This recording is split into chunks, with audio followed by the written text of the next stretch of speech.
Get ready to peer behind the curtain of the private equity universe with each episode of Best But Never Final.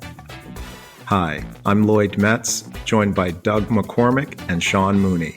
Together, we'll navigate the corridors of private equity, revealing the uncommon knowledge, challenges, successes, and lessons that drive the world of private equity and business forward. Let's go.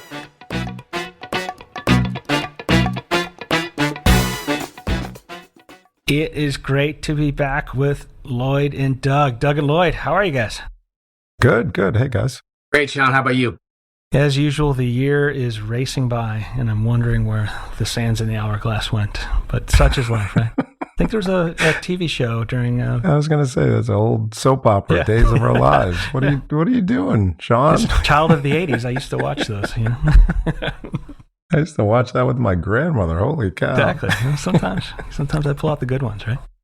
Also, with introspection in mind and thinking about how the world works, one of the things that I was thinking about that would be great, and we've been talking about, is starting to do and continuing to do more of these deep dives in the world of private equity in terms of where we spend time. And one of the major areas that private equity invests and focus is the consumer markets.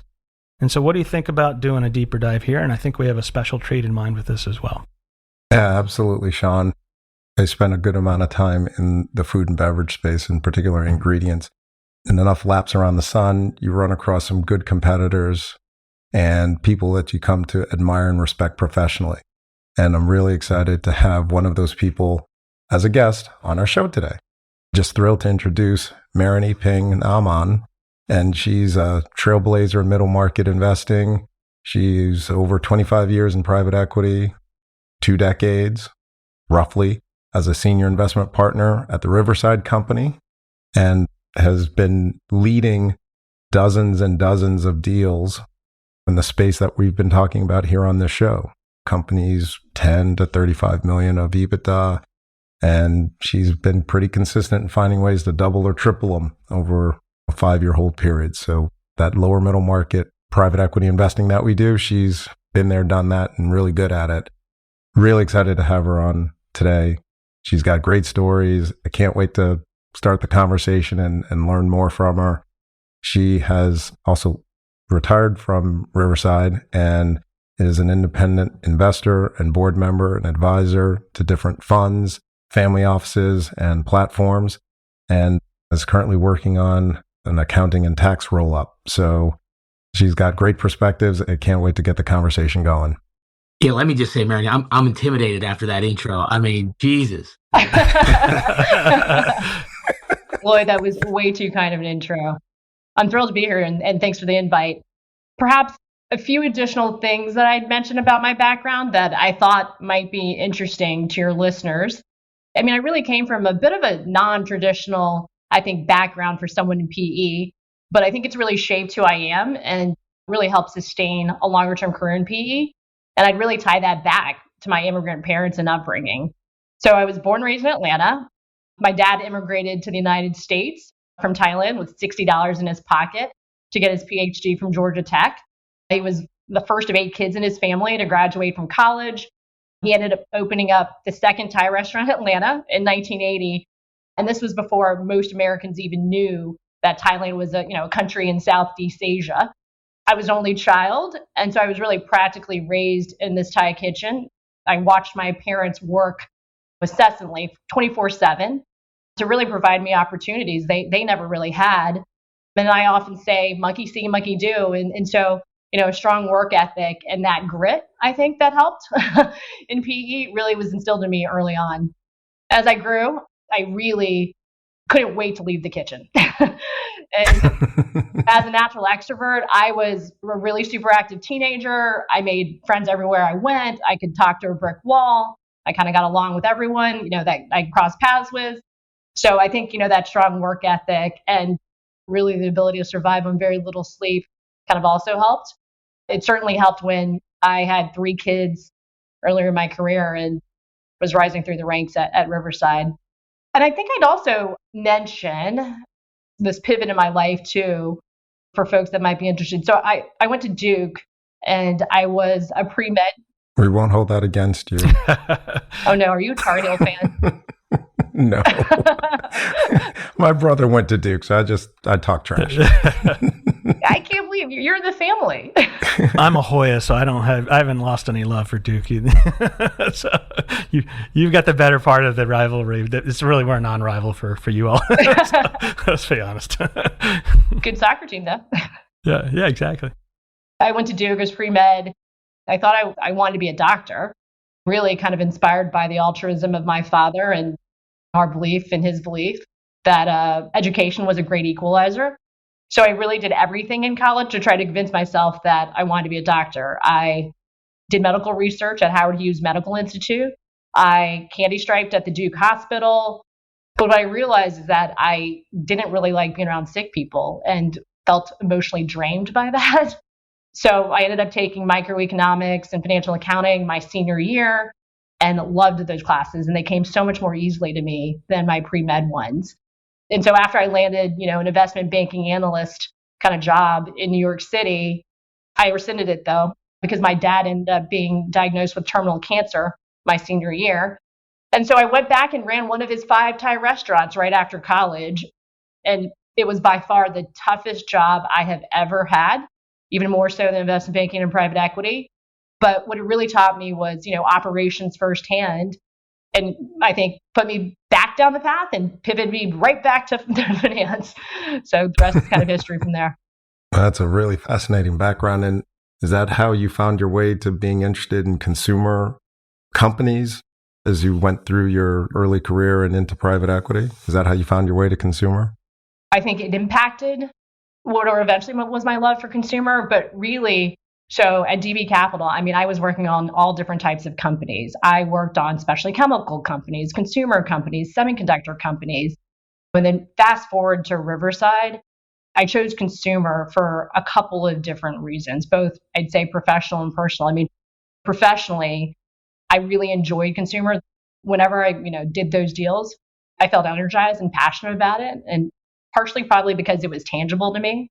It was also not subjected to a lot of the stroke of the pen risk that you may see, like regulatory risk in healthcare. But personally also, right, this was a time when Riverside was kind of moving from becoming, we were generalists to specialists, right? And so we were all encouraged to kind of find a way to focus our targeted investment efforts in certain industries. And as we were kind of making that shift from generalists to kind of specialists, for the first kind of 7 years of my career at Riverside, right, we were kind of just focused on acquiring niche leaders. So number 1, 2, or 3 market leaders in their space. So oftentimes those businesses would have 50% or more in market share, and we were supposed to double or triple in size in 5 years. And at that time, we were a $1.2 billion fund. The predecessor fund was $750 million, but we hadn't really changed the size in terms of our targeted EBITDA platform companies. It was an average of about 5 million EBITDA. And we were having trouble putting money to work. And as we were harvesting some of those earlier investments, what we were realizing is that, yeah, fine returns, but versus the growth that we were underwriting, they were slower growers. And so we really needed to find industries with larger TAMs, a la consumer. I'd say personally, I had a great mentor too. She was a partner at the time, and she said to me, to continue becoming partner and rising up the ranks, you're going to really have to find an industry that you need to own and drive. And so I looked around and, I didn't think that any of the other number 2s would really want to own consumer. This was 2012-ish. I had just completed my first principal-led deal at the time, and it was of a business called Baby Jogger. And it was a premium stroller brand. And no one understood why we would want to invest in a stroller company. There were thousands of stroller companies around, but I had just become a mom a couple of years before, a first-time mother. And so I was a user of the product, and the product had a one-handed, patented, differentiated fold. You could just lift it one time and it'd fold immediately. And so it was really great for parents' active lifestyles like myself. And so I really loved the product and the brand. And I think helped win that deal with the sellers around the table And I certainly was the only mother around the investment committee table. So I really pushed hard to invest in that deal. And at that point, there was a lot of early momentum in the deal too. We had acquired it when it was about 50 million in sales, and it was being sold in 50 different countries. And in 2.5 years, we grew it to over 100 million sales, and it was being sold to 80 different countries. So we scaled it pretty nicely, and we sold it to Newell Rubbermaid for a very nice outcome in less than 2.5 years. Now, that's super fascinating because I remember those days. And this brings me to a question I guess I have for you around consumer and how do you gauge the consumer trends and where they're headed, right? Because around that time, Bugaboo, right? Bugaboo frogs were super popular. So how do you know they're going to prevail against Bugaboo or vice versa, right? That there's enough TAM and enough distribution and enough room out there for both to win, or like how do you pick the winners in consumer? So unpack that a little bit for us using that example of that deal. Bugaboo was ultra premium. So it was costing about $1,500, $1,600 per stroller at the time, right?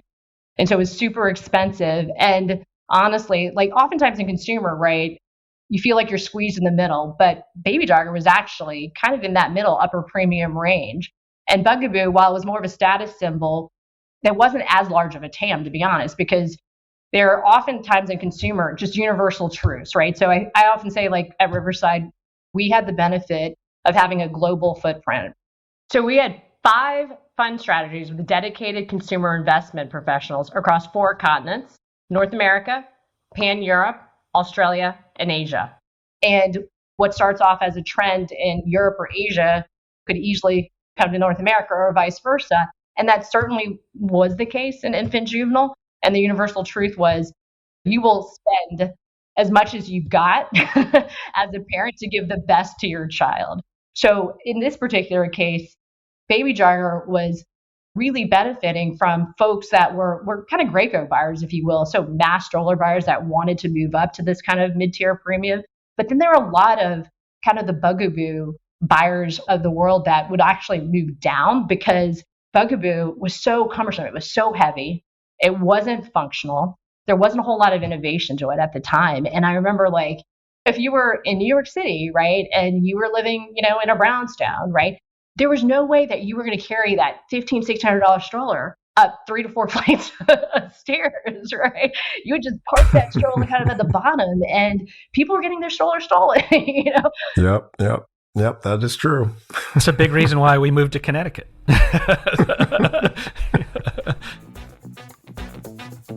This episode is brought to you by HCI Equity Partners, a lower middle market private equity firm focused on partnering with family and founder-owned manufacturing, service, and distribution companies.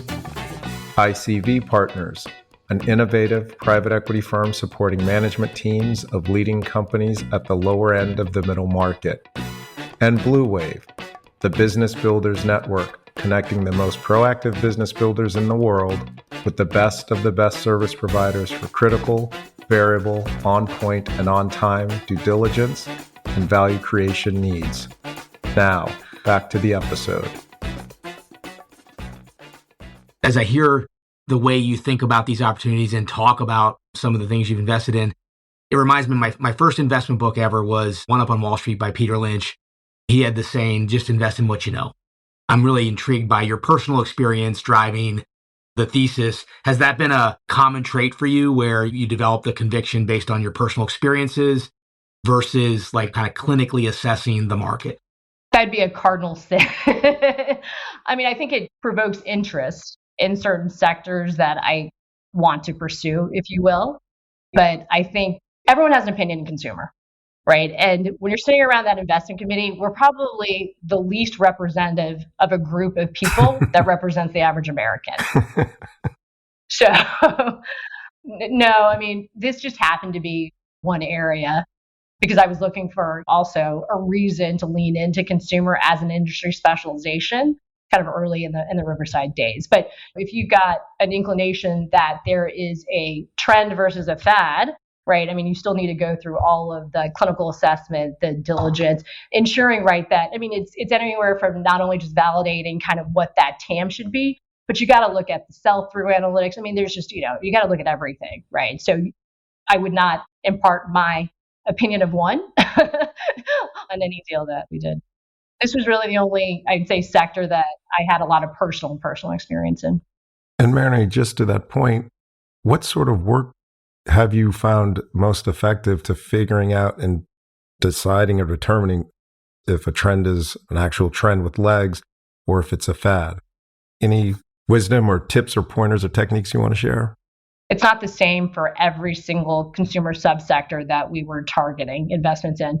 But for baby jargon in particular, right, we did an ethnography study, for instance, right, where it was a 2-week study where we had 200 parents that we were kind of following to figure out, like, what were their lifestyles like? Why did they like kind of baby jogger? What was the affinity to the brand? How would they rate it versus other brands out there? And so that gave us conviction. And we looked at it also all over the world.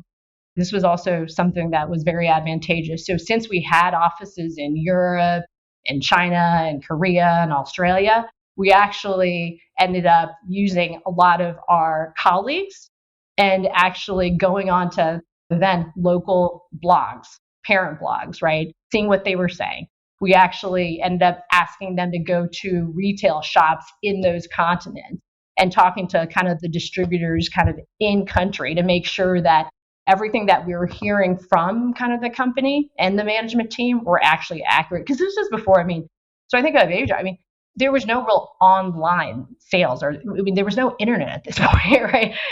One of the things we uncovered, because Bye Bye Baby, right, was their biggest retailer, and Babies R Us, when it existed, was their second biggest retailer. But they couldn't even at that point track what their website and online sales were. There was no really internet. So everything was much slower back then. But those were some of the things, we would do to figure out if it was a lasting trend versus just a flash in the pan. That's super helpful. One of the great things about the consumer industry that ultimately evolved there was the amount of data that became available eventually. I was never had enough good taste personally to understand consumer because of like what we'd call the N=1 phenomenon. Like, do not trust my judgment on this. But we would buy and build businesses that we would then sell to companies like Nielsen and who are aggregating all these businesses. So share a little bit, like, how did that data role actually ultimately play your ability to kind of understand how these trends navigate and play in the more kind of modern markets? Well, I think in general, I read, observe, listen, network a lot. I'm naturally very curious and I love learning constantly. And across funds, we'd also have consumer industry offsites and state of the unions. We'd create an advisory board that was often comprised of the who's who in the targeted sector. We'd attend trade shows. We'd have annual road shows to speak with sector bankers and industry experts. And we'd leverage data where we could. And it was data from all the deals and data rooms that we were seeing and digging through.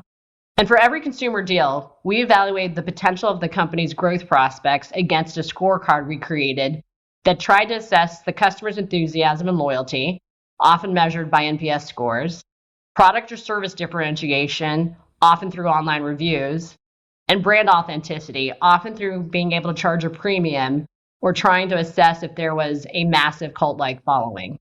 One of the things that's interesting about your success is, the importance of being early in a trend and identifying segments that gain popularity over time. And so I think that's important in any private equity model, but it seems like particularly important in consumer. So you were super early with a super successful platform in residential home services, which is one of the most competitive and sought after markets today. And so maybe you could tell us a little bit about the platform investment you made in Dwyer, which ultimately became Neighborly. And I know that's been a huge part of your career and a great accomplishment. Sure. So I've been an investor in home services and like commercial services for 20 years. And you mentioned Dwyer. So Dwyer, which is now called Neighborly, is the world's largest franchisor of consumer service brands focused on repairing, maintaining, and enhancing premium services in and around the home. I kind of got involved in home services serendipitously because shortly after I joined Riverside in 2005, Dwyer was actually the first portfolio company I was assigned to as a senior associate. And so I was part of that deal team for 3 years and then eventually got pulled off after I got promoted to vice president. And the first time we acquired Dwyer, it was publicly traded and we took it private in 2003 when it had less than 5 million of EBITDA. And we more than doubled it organically And then we held it through the great financial crisis and sold it to TZP, another private equity firm, in 2010. And by the time it kind of came back to us in 2014, I was a partner and I led the reacquisition of Dwyer when it had about 20 million of EBITDA. I'd say in terms of sourcing, so the first time we sourced Dwyer, it was really opportunistic. Riverside had lost out on a franchising deal. So we ended up cold calling competitors and the CEO picked up the call. Because if I think back then, thematic-based investing, it didn't exist in the early 2000s, right? And PE was much more nascent. But by the second time, from the outset, we loved the home services industry because we had already operated in this space and had success in it. This was a good example of kind of inside out investing, right, versus outside in. We intimately knew kind of the company, so we felt comfortable there. Then moved to kind of confirming the industry size, and honestly, it was more confirmatory in nature in 2014 versus when you're looking at a brand new company and you're really evaluating kind of the micro and then the macro and then the management team. And then, along the way, right, kind of conviction kind of settles in and naturally increases until you end up finding like your gut and intuition kicks in when you can kind of get all those three right. And there's that great recipe for success. We looked at, again, 5,000 to 6,000 deals a year at Riverside. And there's a lot of pattern recognition to that, right? We know what great companies look like based on best in class benchmarks and KPIs. And the second time we acquired Dwyer, we honestly didn't spend that much time sizing the industry itself. In 2014, I remember we said, we think it's about $50 billion, and we really just pulled it from third-party research reports, right? So for us, we kind of just checked the box there, right? Based on all the verticals that Dwyer was playing in at the time. We knew it was sufficiently large enough to grow a 20 million EBITDA company 2 to 3x. So kind of check the box there. And having been in the industry and on the deal team before, we knew that it was a highly fragmented industry with not a whole lot of national competitors, right? So we really saw this opportunity to continue becoming the largest national player of all things home services related. So really during the diligence process, we really focused more tactically, honestly, on what was the white space for our more mature franchise concepts, like water and fire damage and restoration, like HVAC, like plumbing. So we wanted to make sure there are enough territories for the franchisees to continue adding more territories across the United States. And we really focused on, could we really drive same-store sales growth? They had really consistent same-store sales growth for 10 prior years. It's always been about kind of like 5 to 10%. It just clips 5 to 10%. But could we continue growing that at 20 million of EBITDA? So first time around, you sourced the deal. I think Riverside was really one of the innovators in proactive sourcing in private equity and built kind of an unparalleled engine where you got to see the market. And so it sounds like it came through that really kind of proprietary capabilities that you all were, I think, earlier than most on. And in some ways, your colleagues there were kind of credited with almost creating the business development function in private equity, I would say. And so you see this deal, you see it's opportunistic. What was Dwyer then? Like, where was it focused within the broader home services space? Was it in one category or two, or was it doing kind of a whole variety even then? No, so it was doing a whole variety back then. And so we were 8 service brands then in HVAC, plumbing, electrical, glass repair. It was already there. But by the time we exited, we expanded into 8 more service verticals. We were a diversified multi-franchisor concept platform at that point. Basically, we grew from 8 to 19 consumer brands, 1,300 franchisees to 3,200, from less than $1 billion system-wide sales to over 1.7 system-wide sales. And we're serving, at that point, over 2 million customers. And some of the new service verticals that we expanded into were residential cleaning, handyman, lawn care, window cleaning, things like that. And I think we were really pretty much the first at the time to really realize that, hey, now you're seeing it a lot, right? You've got obviously a lot of consolidation plays going on. And so this kind of idea of leveraging corporate overhead and ancillary services or shared services across numerous brands is pretty standard today. But back then, it really hadn't been done to a franchisor of that scale. So we were probably one of the first to do that as well. So you saw a large market in early opportunity. You saw a unique franchisor who had already started up, probably much earlier than many, this kind of multi-service set of brands.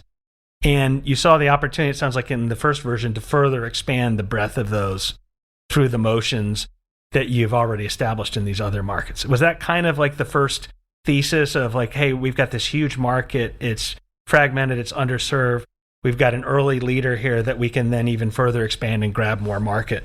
Yeah, no, absolutely. I mean, so Dwyer was kind of the gold standard in franchising and in services at that point. So our investment thesis essentially was really, we thought we could acquire a leading kind of franchisor in the US of need-based and maintenance repair services. And we knew that at that point we had checked the box kind of on being a large market. And yeah, there was a lot of back office support functions like finance and accounting and marketing and training and best practices that we kind of could share across the franchise brands. And we really felt like we could continue to drive new franchise sales and build market share in this highly fragmented kind of market, because we thought what was a competitive advantage is that we had our own franchise sales development group, and a lot of these franchise concepts get sold through brokers, and we believe that we could drive that state royalties from those franchise same store sales concepts, and then hopefully eventually cross sell across the brands. I'd say the fourth part of that investment thesis was we also believed we could pursue a very actionable add-on strategy, because the first time we owned Dwyer, we didn't do any add-ons. And so we had this list of add-ons that we thought that we could go out and pursue to really accelerate domestic and international growth. Why is it that private equity firms are attracted to the franchisor model versus maybe building out and organically constructing new locations over time? And I know it can be both. But what is it particularly about the franchisor model for people who aren't familiar about kind of the unit economics of this particular type of company that makes it really good for investors? Franchising is attractive to PE investors because of the potential for nice returns, to stability and scalability, and manageable risk. It's asset light. There's not usually much CapEx, since the franchisees typically own or lease their physical locations and equipment. There's usually stable and recurring revenue streams and high cash flow if you can prove the franchisee base is stable, since there are royalties charged as a percentage of the overall total franchisee sales. So these royalties often become annuity-like in streams. And in general, successful franchisors have high EBITDA margins due to low overhead costs, since franchisees handle the day-to-day operations. And franchisors can also scale rapidly by opening new territories or in new markets. And value can be created by further professionalizing operations, franchisee support, or optimizing procurement and supply chains. And finally, I'd mention the franchise model is also pretty resilient to economic downturns, as home services as an industry is also pretty recession resilient. In fact, from a new Z perspective at Dwyer, oftentimes we'd see an uptick of new franchise openings during downturns, as folks were getting laid off, and there was more of an appetite from the entrepreneur's time in life perspective to open his or her own business and be their own boss. And acquiring that franchise blueprint gave them a quick roadmap to get up and running and become a successful business relatively quickly. And so a lot of people are very attracted to franchisors. Franchising is a business model and not necessarily an industry. So it's really hard to find a great franchisor scale. I mean, so for personally, right, I tried even after kind of the Dwyer exit, right, to repeat kind of going back in and acquiring another franchise or a scale in home services, but it's really difficult. Okay, so Meranee, that makes a lot of sense. In terms of the positives of like franchise model, as you mentioned, it's asset light, it's high cash flow positive, makes lots of contributions in a very scalable way. It's something where you don't have to own a lot of assets. I think some might say some of the downside of the franchise model is you have a lot of cats to herd. There's a lot of persuading. You all have to march to a common beat of a drum in a situation where you don't necessarily absolutely have to if you're a franchisee. So a lot of investors will also start thinking about company-owned models to get more of an ability to push through common practices more swiftly and more persistently. Is that something that you also think about? Yeah, for sure. I mean, so that was also one of the reasons we ended up jumping onto the company and model side, because you can take all your lessons learned almost from investing in home services on the franchise side and apply them directly to the company owned model side, right? Because on franchising, it's an arm's length agreement that you have with your franchisee, right? You can't force change. You've got to convince them that whatever change you want to implement is the right path. That's the one thing that I think we really underestimated at Dwyer when we were in the midst of transforming that business, is that it takes a lot of time to convince them that you need to implement kind of new IT systems. You need to adopt service typing, right? So you tell them, like, look, this is going to make your life much more efficient, much more productive. You'll make a lot more money. It took us a long time. I mean, so that was one of the key risks in the deal. Now, I'm just curious on the second hold, the way you were describing it, it seemed like the second time around it was pretty straightforward in terms of getting comfortable buying the company again for the second time. Doug characterized that initially earlier in the podcast as nerve-wracking. How did you get comfortable, and how did you get your colleagues and partners comfortable with buying it the second time? Well, if I look back, it was really tough reacquiring Dwyer. In fact, most partners initially voted down the deal, and it was really the co-CEOs who really supported me over a 5 to 6 months deal process. I mean, for an asset that we institutionally already had owned for numerous years, and we knew well and had a good outcome the first time, we diligenced Dwyer the second time for almost 6 months on an exclusive and proprietary basis. We had 70 meetings and calls going 3 to 4 layers down within the Dwyer management organization for pretty much a legacy management team that we had worked with before. In fact, it's the only deal that I can recall where the co-CEOs went physically down to Waco, Texas to review all key diligence findings with management before our final IC. I remember I was pregnant with my twins at the time and grounded, so I couldn't fly down to Waco. And I vividly remember it almost killed me having to dial back into those meetings back to back all week. And this was like pre-COVID and before Zoom, Teams, and virtual meetings were common.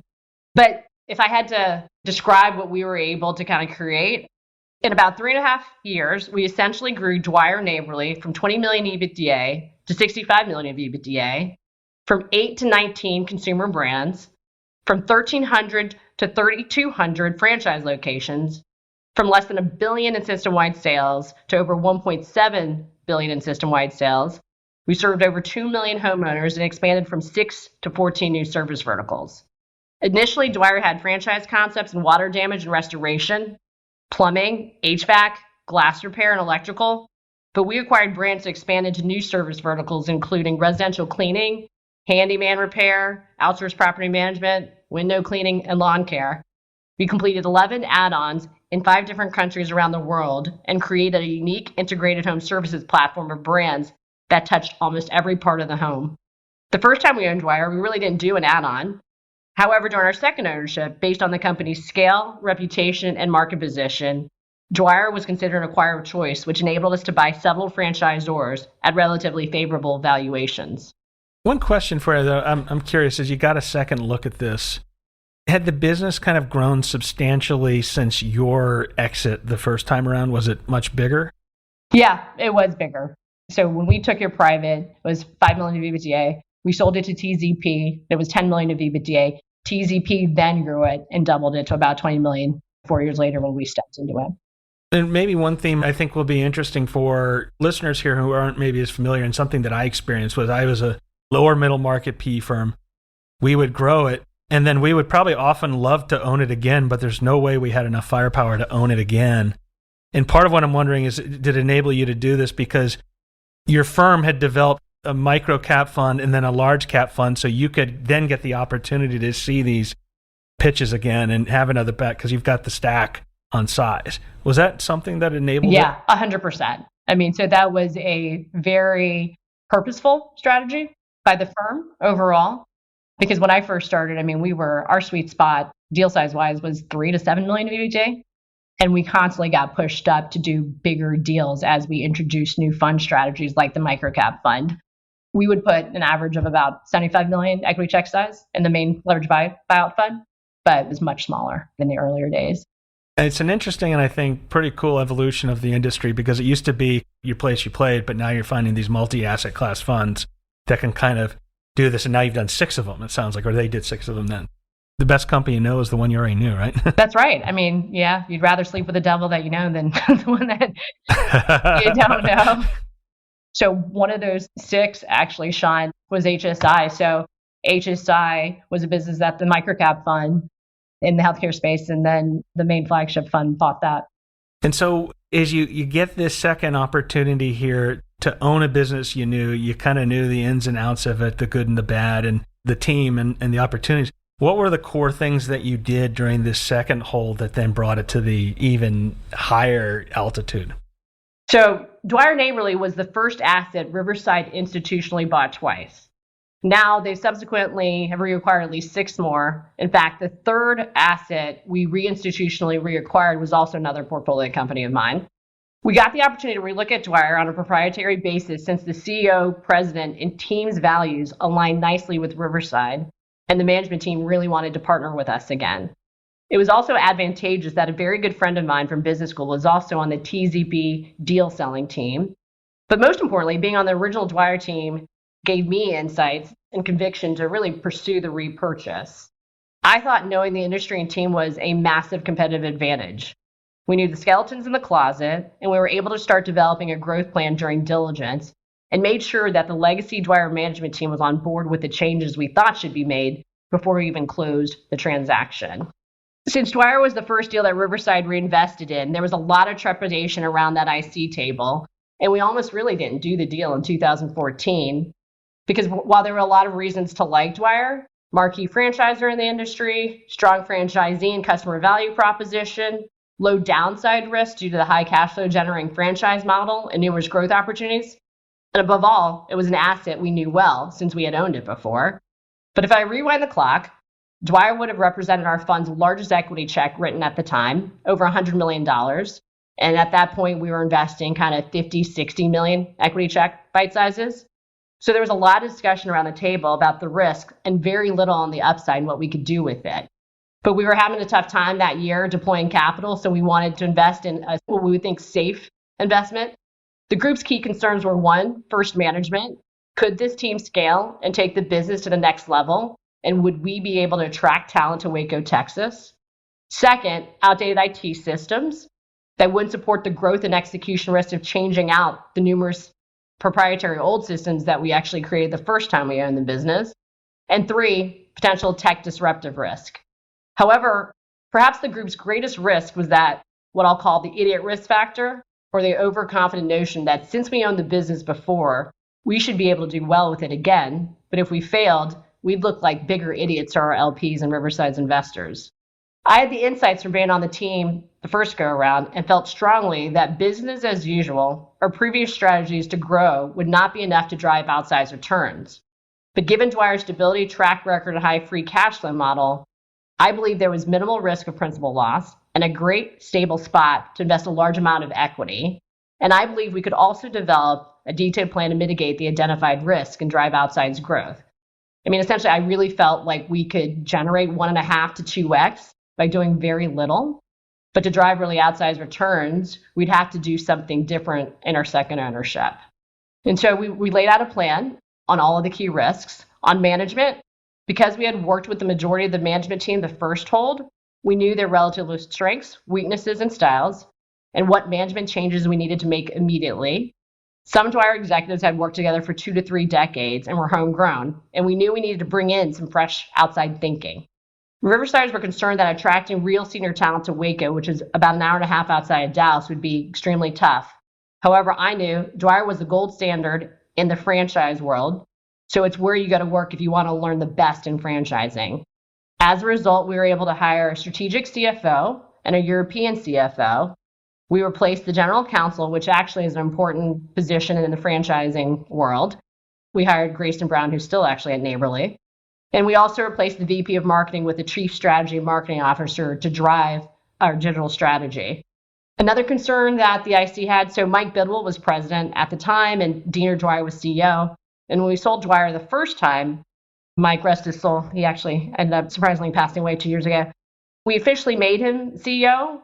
People around the IC table were concerned about Mike Bidwell stepping into the CEO role because at the time, Dina Dwyer was CEO.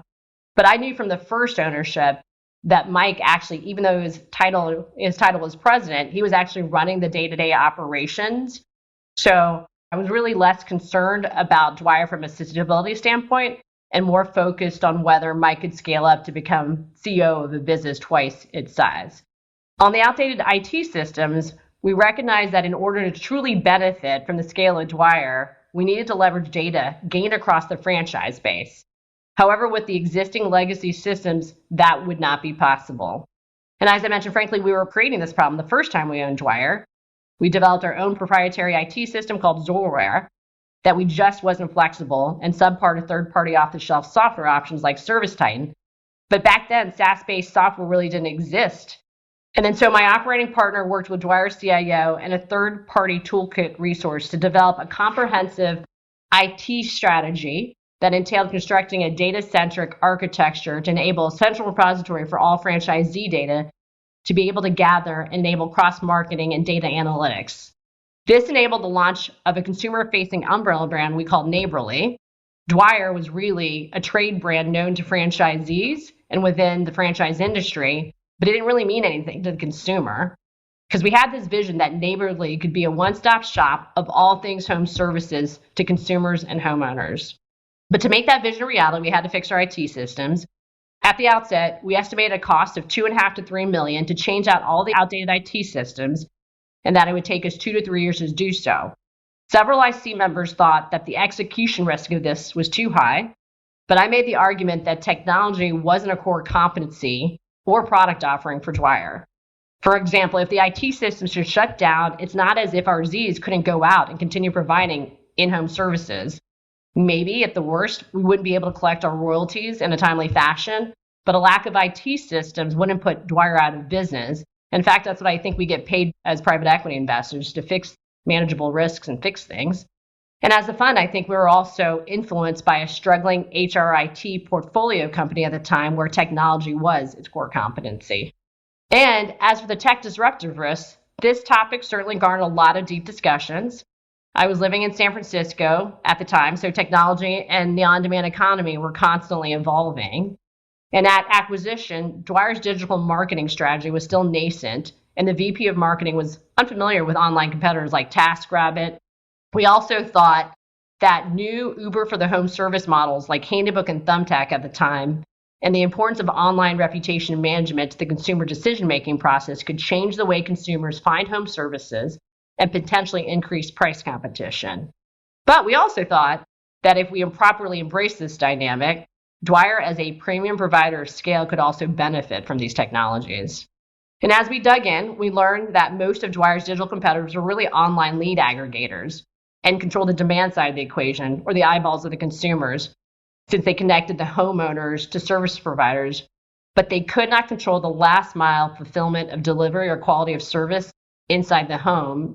And so they employed more of a contractor model since they only controlled the demand side of the equation, or online lead gen. On the other hand, Dwyer controlled the supply side of the equation by having the largest base of captive service technicians, which took them 30 years to build. And importantly, this allowed Dwyer to control the consumer in-home experience and quality level. Technicians were the governor of growth back then, and they are certainly still the governor of growth in the industry today. So we were able to proactively turn the tech disruptive threat into a benefit, or at least into a dynamic that didn't really hurt us. I mean, at that time, Amazon was really wanting to partner with Dwyer, but we stayed away, realizing that they could try and learn from us and try to crush us like they did in a lot of other industries like book publishing. We also had an outside board director that understood digital marketing, e-com, and social media to advise us too. So throughout our hold, we were able to continue building out our franchisee base and driving same-store sales across most concepts. But one of the largest value creation drivers during our hold was add-on acquisitions. While Dwyer did not pursue add-ons historically, we viewed Dwyer as a platform for other service businesses that could benefit from its scale, expertise, and values. I also knew from being on the team the first time that Dwyer management had a long list of add-on opportunities and relationships that they had built with founders of other small franchisors for a decade or so. And as a result, we made it a core part of our strategy to selectively pursue highly accretive add-ons. We focused on franchisor, which repaired, maintained, and enhanced residential and commercial properties in the US, Canada, Europe, specifically the UK, and Germany. And based on the company's scale, reputation, and market position, Dwyer was considered the acquirer of choice, which enabled us to buy franchisors at a relatively favorable valuation. And these add-ons brought new geographies as well as deeper penetration into several new service verticals. We prepared the team by building focused diligence integration processes in order to efficiently and effectively complete these acquisitions. This preparation enabled an aggressive strategy to build out our service circles prior to launching Neighborly and advancing our European growth strategy. We essentially taught management how to do the first 2 to 3 add-ons, and then they had a playbook, which they were able to run on their own. This is how we were able to complete 11 add-ons in 5 different countries in such a short amount of time. I mean, if you think about it, we essentially closed 3 to 4 add-ons per year, and we're actually acquiring Real Property Management, the largest franchisor of outsourced property management services during our exit. So we actually tweaked our whole vision during the exit process. So we expanded our vision of just repairing, maintaining, enhancing, not just in and around the home, but of the home too. That's really impressive, Meranee. I guess looking back on the Dwyer investment or any of the investments that you've led, any lessons learned, any personal playbook techniques that you've developed that you care to share in terms of what works, what doesn't work? Sometimes you do well by just not doing bad, right? So keeping a list of things that don't work it can be useful too. Anything you might do differently if you were to have a chance to do it again? Yeah, all of the above.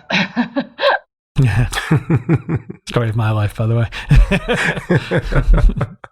If I could rewind the clock, I think I would have pushed our fund more to roll over and retain a minority stake when we sold to Harvest. We sold Dwyer Neighborly to Harvest for our home services sector-setting exit multiple of 15x, and then Harvest sold it to KKR for the current home services sector-setting multiple of 22, 23 times EBITDA 3 years after we sold it to them. In general, I think one of the more difficult challenges today in PE is hanging on to A-plus assets. It's often easier to grow the platform you know than to find another great company. Harvest offered us the opportunity to keep a minority stake, which I think Harvest did when KKR acquired a majority stake from them. We didn't roll over in 2018 because we hadn't institutionally done that before, and as majority-controlled investors, we weren't comfortable giving up control. However, there are several large PE firms with more global resources and are better at scaling much larger businesses. Good news is that while our fund didn't roll over, Riverside's minority growth equity fund invested in Dwyer Neighborly at our fund's exit, so they did well. And funnily enough, a friend who was a partner at a mega fund called me during the exit process as they were looking at acquiring Dwyer in 2018 and asked, "Why would you have invested in such a mundane, pedantic, and blue-collar industry of home services?" I told this friend all the reasons why, and now that firm is one of the major PE consolidators in the space. Yeah, Meranee, I really like that answer in some ways. I think it speaks to so often how many private equity professionals have felt frustrated with, maybe in the earlier chapters of private equity where you could buy a company and then you had to sell it. And that was it. And one of the ways with business that you've had the rare opportunity is to own a great business not only once, but twice. And you had the opportunity to ride with it in ways that very few in PE have historically had. And so in the earlier days of private equity, it's kind of you would buy it, you would sell it. That's the end of the chapter. And the industry is evolving so much these days in that it doesn't have to be just one period. It can go so much longer through all these different options and vehicles, et cetera, that are now available to the practitioners in private equity. And so I think what you're talking about is really going to resonate with a ton of people in the industry because there's all sorts of options now where you can stick with your best company versus having to almost arbitrarily sell it as part of some sort of 5-year fund construct. And maybe with this in mind and with our conversation in mind, let's bring our discussion to the next chapter here. I'm always curious when I get a chance to speak with someone like you, Meranee. You've had this iconic private equity career. You've had these tremendous successes, no doubt with lots of lessons learned along the way. And I'm curious if someone were to approach you today and they were entering the industry and asked you a piece of advice, in terms of how you would approach the chapters ahead, what might be one of those pieces of advice that you'd give them that you wish you knew when you were back in their shoes and were starting your career? I think I'd encourage those wanting to get into PE to really ask themselves what motivates them or kind of what they think they're passionate about. I think we all know that PE is a maturing and competitive industry. I mean, when I first started, we were modeling 30% plus IRRs, and you had 6 to 9 months to close a deal. And now, right, you can close deals in a couple of weeks and 20% IRRs. And instead of modeling the same entry and exit multiple, oftentimes you're modeling multiple contraction. And I think one of the most important traits for a seasoned PE investor is really intellectual curiosity, right? It's just that passion for lifelong learning. We used to talk about the importance of IQ and then EQ.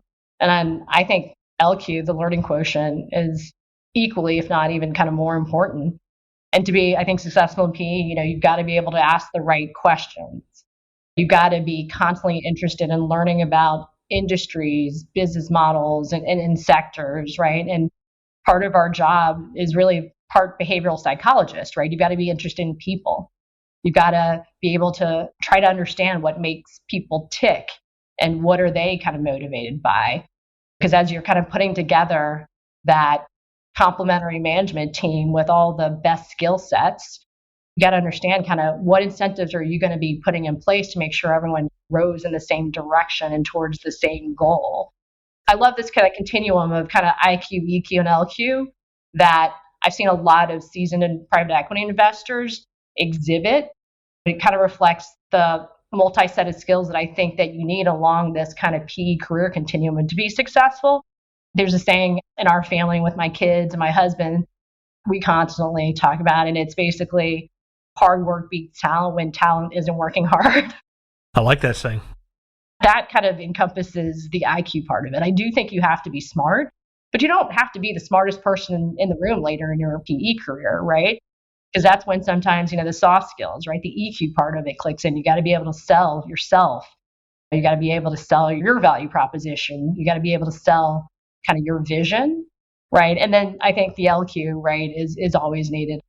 It just takes a lot of reps and hours and massive effort to accumulate this knowledge of pattern recognition, of understanding how to take something good or special and make it great or more special. Yeah, I love that advice because I think it encapsulates so much of important. I think a lot of people think if they're the smartest people in the room, they'll do well in PE. And certainly, thank God that's not true for my own sake. But but you wrap in the hard work and the curiosity, and that's where the magic happens. And I think for people and young adults who are coming into it and have those three things, the world is their oyster, and it's the most fascinating three-dimensional chess game that you could ever play. But if you don't, it's going to be really tiring. That is very true. Meranee, thank you so much for coming on the show and for your stories and your candor and your insights. Really, really appreciate it. Thank you so much. Yeah, thank you guys. I mean, I love investing and partnering with founders, entrepreneurs, and I just feel privileged to do what I do every day. So I appreciate the conversation. I think I'd be remiss, though. There's one thing I did want to mention, you guys, that I forgot to mention. I do think that Riverside helped put kind of home services on the P radar map, not because of just the success that we had over the long term, but because of the sell side market study that we did in 2018 when we exited. So we were, I think, the first to do this detailed market study, right, with EY Parthenon, where we actually finally sized up the real TAM.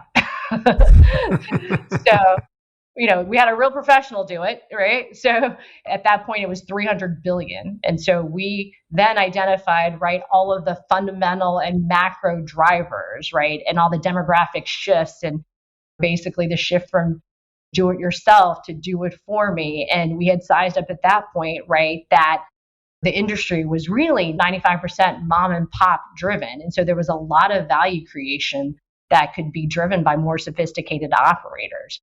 And I remember vividly thinking, oh my gosh, for the next 18 months to 2 years, I saw every single sim and home services, basically cite our market study.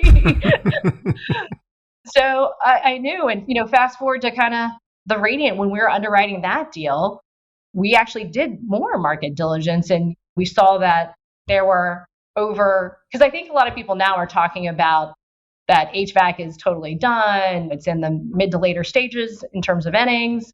But with Radiant, we identified over 115,000 independently operated HVAC operators and over 100,000 plumbing operators and over 1 million independent electricians. So it's going to take a long time, just from a pure number standpoint, to roll up the industry, right? So there's been a massive land grab, and maybe a lot of the better kind of A+ tier 1 assets have, I think, been grabbed. But just like the DPM or the PPM or the vet space, there's a long tail. There's going to take decades for the industry to continue consolidating.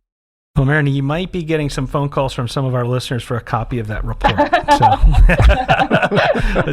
So thank you so much for joining us. This is really a generous use of your skills and time here to share everything you've learned, the perspectives, the lessons learned.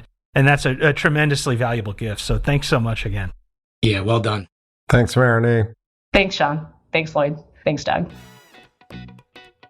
A special thanks to HCI Equity Partners, a lower middle market private equity firm focused on driving transformational growth through consolidation strategies by partnering with family and founder-owned manufacturing, services, and distribution companies.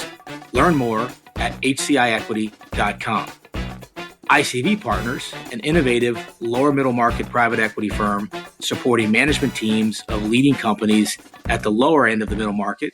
Learn more about ICV at icvpartners.com. And finally, Blue Wave, the Business Builders Network, connecting the most proactive business builders in the world with the best of the best service providers for critical, variable, on-point, and on-time due diligence and value creation needs.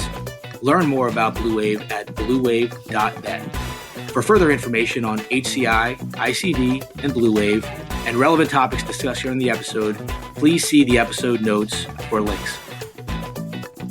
The views and opinions expressed in this program are those of the individuals presenting and do not necessarily reflect the views or positions of any other persons or entities, including those referenced herein. No representations, warranties, financial, legal, tax, or other advice are made herein. Consult your advisors regarding any topics discussed during this episode.